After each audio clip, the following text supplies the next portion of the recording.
Le résultat le plus important d'agrandissement par mois dans le chapitre était alors de 80 à 90. L'accroissement de 201 foyers en un mois était miraculeux.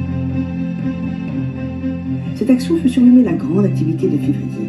Ce résultat qui pulvérisait tous les records avait été rendu possible grâce aux actions dévouées de jeunes Daisaku Ikeda qui avait été nommé conseiller du chapitre. Il n'avait que 24 ans. Comment un jeune homme qui pratiquait depuis à peine 5 ans a-t-il pu laisser une histoire qui allait servir le point de départ éternel de l'expansion de Kozen-fu?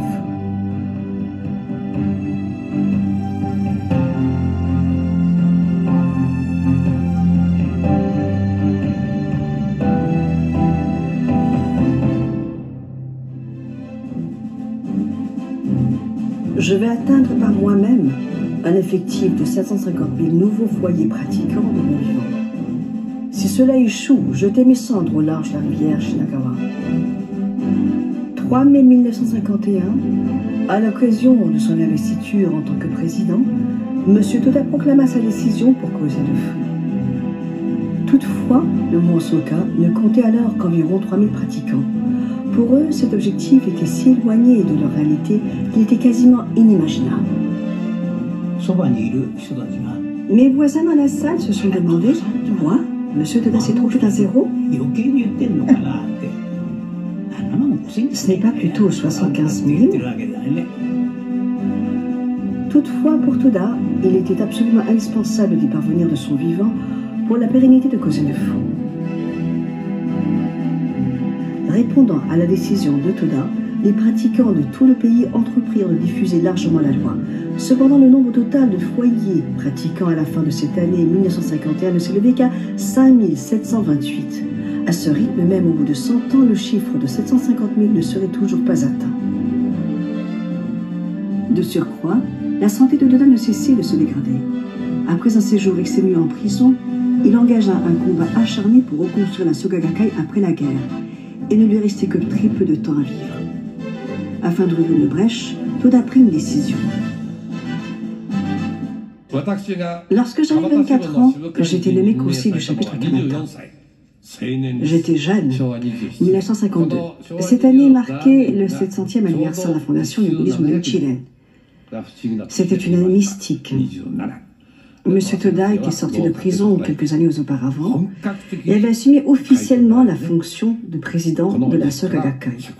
C'est en 1952 qu'a été engagée la transmission de la loi à grande échelle sous sa conduite. Lorsqu'il disait qu'il allait accomplir quelque chose, Monsieur Toda tenait toujours parole et je fais de même. Jusqu'alors, les 12 chapitres que comptait notre mouvement ne réussissaient pas à dépasser 100 nouveaux foyers pratiquants par mois. En janvier 1952, il a décidé. Il serait temps de mettre Daisaku en avant. Monsieur Toda était perspicace. Daisaku va faire avancer les choses. C'est un disciple. Je lui ai répondu, je le ferai. Et je suis devenu conseiller du chapitre. Cette centre communautaire du quartier Onoki, dans l'arrondissement d'Ota à Tokyo, ce centre existe toujours. 29 janvier 1952, c'était une journée glaciale. Mais se dégageait de ce centre une énergie vibrante. Réunion extraordinaire des responsables du groupe de chapitre Kamata. Cette réunion alluma la flamme de la grande activité de février. Pourquoi cette activité de février était-elle cruciale? Le jeune conseiller souligna. Le mois de février est le mois de naissance de Nichiren Daishonin et du Monsieur Toda. Nous avons pu devenir heureux grâce au conseil de Monsieur Toda. Comment allons-nous nous acquitter de notre dette de reconnaissance envers lui? Seulement en aidant ceux qui sont dans le malheur à devenir heureux. À cette époque, l'expression maître et disciple n'était pas très utilisée. Le mot maître n'était pas commun non plus. On l'appelait Monsieur Toda, mais personne ne le considérait comme son maître, sauf le président Ikeda. Je suis sûr que le président Ikeda avait une conscience profonde d'être le disciple de Monsieur Toda et qu'il comprenait parfaitement sa propre mission. Il agissait pour s'acquitter de cette dette de reconnaissance envers M. Toda. La détermination de Daisaku Ikeda, conseiller du chapitre, n'était rien d'autre que celle d'accomplir le vœu du disciple, de répondre à son maître avec les preuves tangibles de victoire. Il fixa alors un objectif de diffusion de la loi consistant à réussir à atteindre 2 nouveaux foyers pratiquants par sous-groupe. À l'époque, la Sukagakai était organisée en chapitres, districts, groupes et sous-groupes. Le sous-groupe était une unité agissant en avant-garde, l'équivalent du bloc actuel au Japon. Tout le monde était surpris. Certains responsables s'y opposaient, faisant valoir que le sous-groupe ne rassemblait que des nouveaux pratiquants peu fiables. Mais j'étais d'un tout autre avis. Puisque ce sont de nouveaux pratiquants, ils peuvent apporter un nouvel élan. Faisons apparaître cet élan. Tels de jeunes pousses, toutes fraîches, ils peuvent apporter un souffle nouveau. Aidons-les à se développer. Voici l'aspect sur lequel je me suis concentré. C'était une nouvelle manière de penser. La nouvelle expansion est née de cette nouvelle démarche. Briser le mur pour parvenir à 750 000 foyers pratiquants, la révolution sincère d'un jeune homme de 24 ans souffla un grand espoir à tout le monde.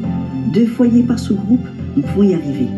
Les pratiquants du chapitre Kamata sont alors devenus très solidaires, s'appuyant sur la profonde détermination de vivre la relation de maître et disciple.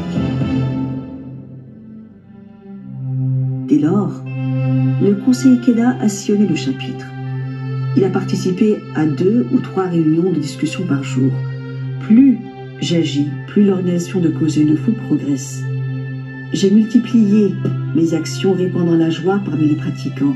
C'est ainsi que j'ai radicalement transformé l'atmosphère du chapitre. Un jeune homme qui était passé à Obaso, où vivait Daisaku Ikeda, avait hésité à interrompre l'arrestation très sérieuse de Daimoku du conseil du chapitre. Lorsque Daisaku devait assister à une réunion, il arrivait toujours à l'avance afin de réciter des Daimoku. Tout le monde a suivi cet exemple. Et c'est ainsi que fut instaurée la coutume de réciter des Daimoku avant chaque réunion.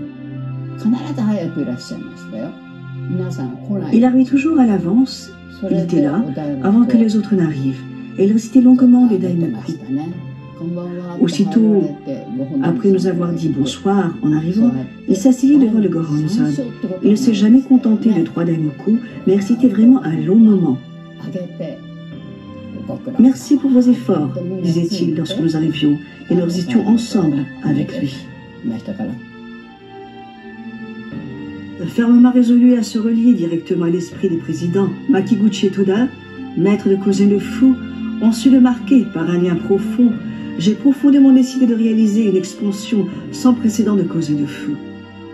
J'ai prié encore et encore, mené actions après actions et poursuivi maintes et maintes dialogues. Tout repose sur nos prières sincères au Goronzon.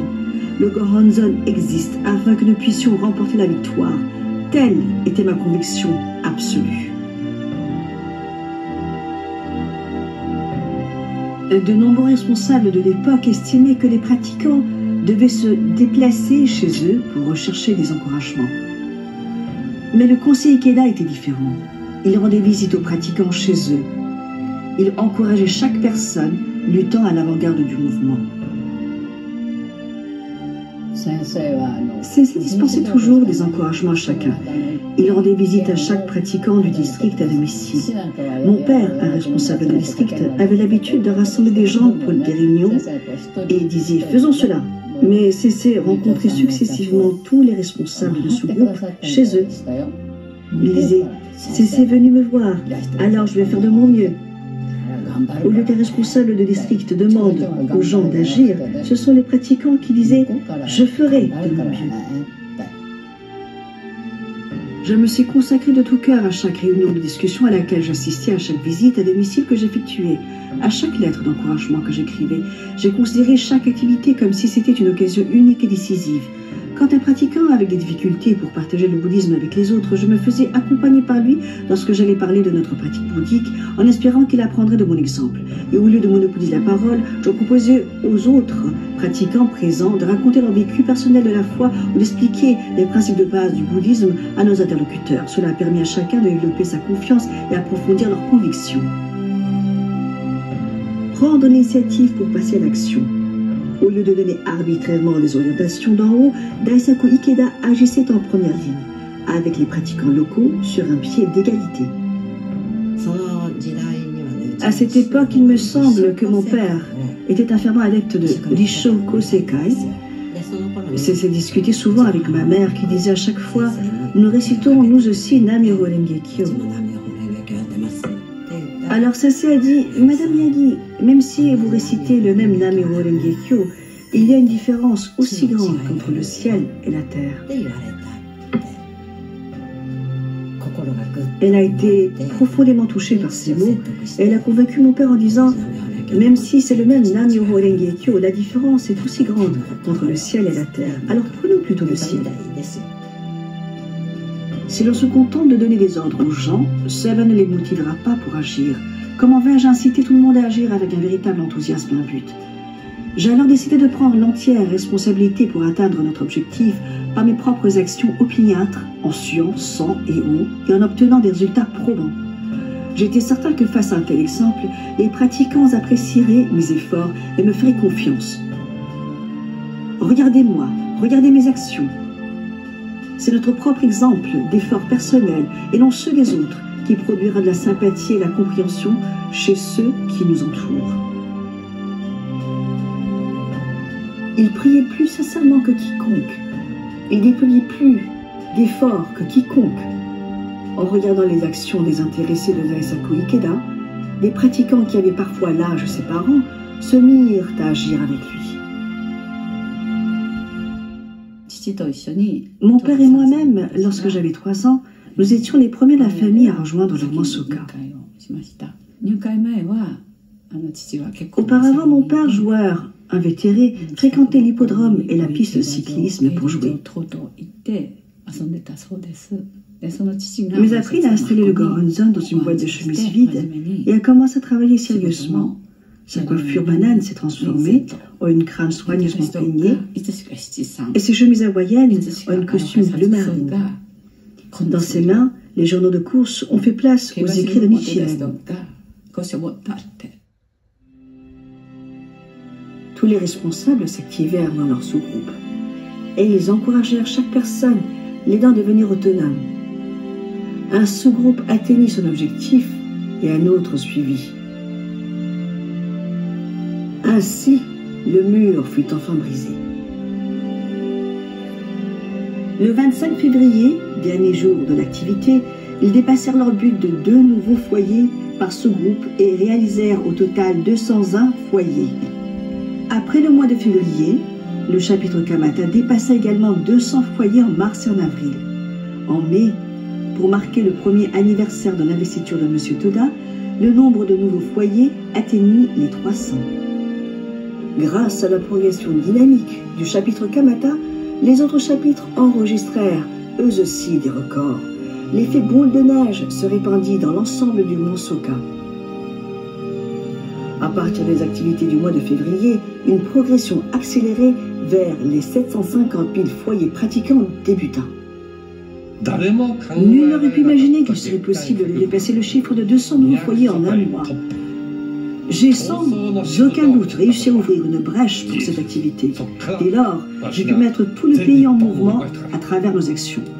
Le chapitre Kamata fut également le premier à atteindre en un mois le chiffre considérable de 1000 nouveaux foyers. C'est moi qui étais à l'origine de cela. Voilà pourquoi l'AJ est ce qu'elle est aujourd'hui. Tout partait de M. Toda et de moi-même. Concernant l'importance de ce fait, M. Toda a dispensé cette orientation. Ceux qui occupent une responsabilité mais ne sont pas capables de remporter la victoire n'accumuleront pas de bonne fortune. Tout est résumé dans ces paroles. Ceux qui ont la force de lutter pour remporter la victoire possèdent une foi authentique et sont tous victorieux, ont atteint la modalité, engagent des actions les unes après les autres et montrent des résultats tangibles. C'est cela le bouddhisme.